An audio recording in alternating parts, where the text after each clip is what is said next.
Assalamualaikum warahmatullahi wabarakatuh. Perkenalkan, nama saya Mira Sajana, NIM 2111010053 dari kelompok 3 Program Studi Pendidikan Agama Islam, kelas PAIA 6 dari Universitas Islam Negeri Kiai Haji Ahmad Siddiq Jember. Adanya saya di sini, saya akan menjelaskan mengenai mata kuliah penelitian tindakan kelas yang dibimbing oleh Bapak dosen Dr. Imron Fauzi yang berjudul Contoh Permasalahan dalam Penelitian Tindakan Kelas.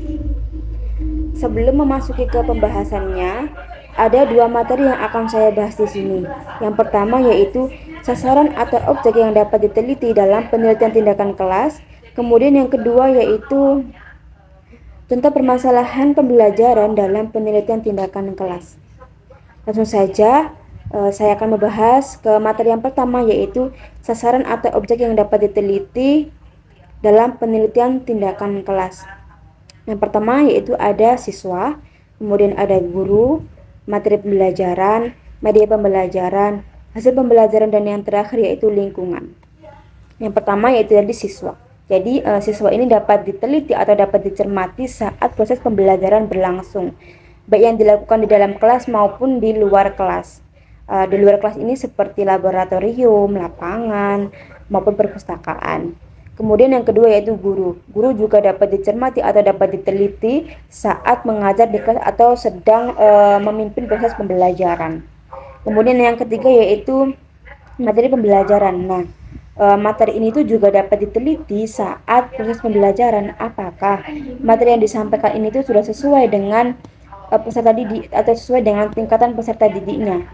Semisal materi anak SMP diberikan kepada anak SMP, materi dari anak SMA diberikan kepada anak SMA. Jadi sesuai dengan tingkatan dan sesuai dengan kurikulum yang ada.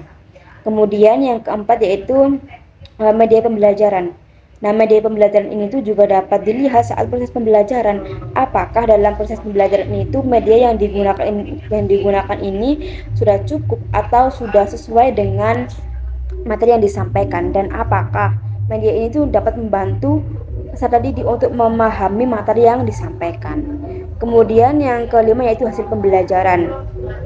Hasil pembelajaran ini tuh dapat dilakukan atau dilihat melalui evaluasi atau penilaian, kemudian keterampilan siswa dan perubahan perilaku siswa. Jadi hasil pembelajaran ini tuh dapat dinilai apakah selama pembelajaran itu peserta didik itu mengalami peningkatan hasil belajarnya atau malah mengalami penurunan. Itu juga dapat dinilai. Kemudian yang terakhir yaitu lingkungan. Lingkungan ini tuh harus sesuai dengan materi yang disampaikan. Jadi misal akan dilaksanakan proses pembelajaran di luar kelas karena adanya observasi, itu tidak masalah. Kemudian contoh lagi semisal ada kegiatan olahraga itu dilaksanakan di luar sekolah, tidak di luar kelas, tidak masalah. Kemudian dibutuhkannya literasi, maka harus ke perpustakaan, itu juga diperbolehkan. Jadi dalam lingkungan ini tuh harus sesuai dengan materi yang disampaikan. Jadi semisal kalau memang materinya ini diperlukan proses pembelajaran di luar kelas, maka tidak masalah. Namun jika memang dirasa tidak perlu dilakukan di luar kelas, bisa dilaksanakan di dalam kelas, karena terkadang jika dilaksanakan di dalam luar kelas itu ada peserta didik itu yang kurang fokus dan mereka akan lebih fokus ke lingkungan sekitarnya. Setelah membahas mengenai materi yang pertama, selanjutnya akan membahas ke materi yang kedua, yaitu contoh permasalahan pembelajaran dalam pelaksanaan tindakan kelas. Ada beberapa contoh permasalahan di sini. Yang pertama yaitu masalah belajar siswa di sekolah. Jadi masalah belajar siswa ini itu dapat dilihat seperti kurangnya semangat siswa dalam belajar, kurangnya keaktifan siswa dalam belajar, kemudian siswa ini tidak mau mendengarkan, kemudian siswa ini dalam masa sekolah itu juga dapat dikatakan sebagai contoh dalam permasalahan penelitian tindakan kelas ini. Kemudian yang kedua yaitu pengembangan profesionalisme guru.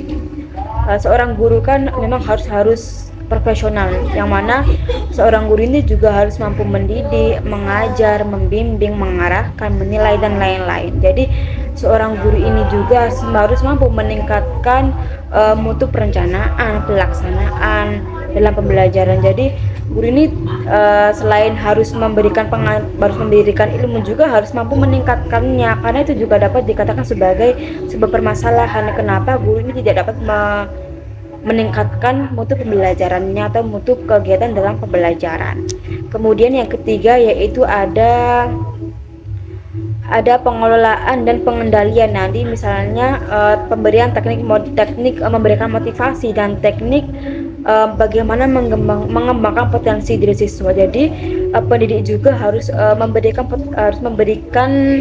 peserta didik ini sebuah motivasi agar mereka itu semangat untuk belajar, dan harus membantu siswa untuk mengembangkan potensi yang dimiliki. Jadi tidak hanya memberi ilmukan saja, tapi juga harus membantu peserta didik dalam memberikan motivasi dan mengembangkan potensi yang dimiliki oleh siswa. Nah, karena ini juga masuk ke dalam contoh permasalahan dalam pembelajaran. Karena tanpa adanya motivasi, maka siswa tidak akan semangat untuk belajar.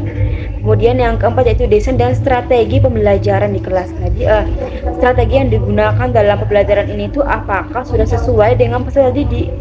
Jika semisal strateginya ini tidak cocok, bisa menggunakan strategi yang lain. Misalkan metodenya yang pertama menggunakan metode tradisional, kemudian bisa menggunakan metode talking stick, karena bisa dirasa jika mengubah metode ini dapat meningkatkan semangat belajar siswa. Kemudian yang kelima yaitu penanaman dan pengembangan sikap nilai-nilai, seperti mengembangkan pola berpikir siswa.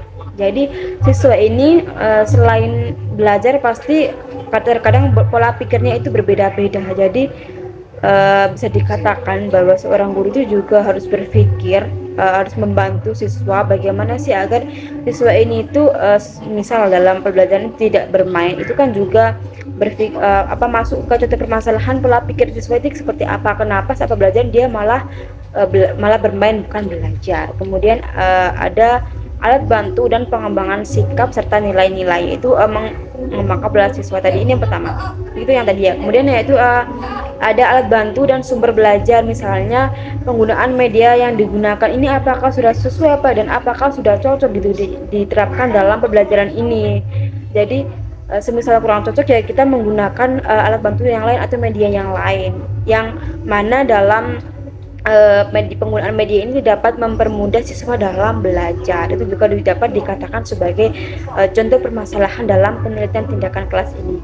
Kemudian ada sistem penilaian atau evaluasi dalam proses pembelajaran ini. Jadi penilaian evaluasi sistemnya juga perlu dilihat apakah sudah sesuai dengan kriteria-kriteria yang ada dan apakah sudah dilakukan secara adil dan merata. Karena jika dalam sistem penilaian ini tidak dilakukan secara adil atau tidak dilakukan sesuai dengan kriteria, maka ditakutkan dapat merugikan peserta didik itu sendiri dan pendidik itu sendiri. Jadi penilaian ini juga dapat dijadikan sebagai contoh permasalahannya.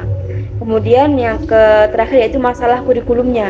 Kurikulum yang digunakan ini apakah sudah sesuai sih dengan materi yang disampaikan atau dalam pembelajarannya. Karena misal sekarang kan ada banyak kurikulum yang digunakan. Misal sekarang itu yang lagi baru itu kurikulum merdeka. Jadi setiap sekolah itu diberi kebebasan untuk memilih apakah mau memilih kurikulum merdeka atau K13 atau kurikulum yang lain. Jadi dalam pembelajaran ini dapat memilih kurikulum yang sekiranya cocok diterapkan pada peserta didik atau pada suatu lembaga tertentu. Jadi dalam contoh permasalahan penelitian tindakan kelas ini itu harus dilakukan sesuai dengan fakta-fakta yang ada, tidak boleh dibuat-buat sendiri atau dibuat sebelum penelitian, karena tujuan dari penelitian tindakan kelas ini itu berguna agar nantinya dapat memberikan solusi atas permasalahan-permasalahan ini dan dapat meningkatkan mutu proses pembelajaran dan mutu pendidikan itu sendiri. Dan selain juga dapat meningkatkan proses pembelajaran, juga dapat meningkatkan kinerja seorang guru itu sendiri. atau seorang yang meneliti permasalahan tersebut. Itulah beberapa materi yang saya sampaikan dalam video kali ini, yaitu mengenai tindak permasalahan dalam penelitian tindakan kelas.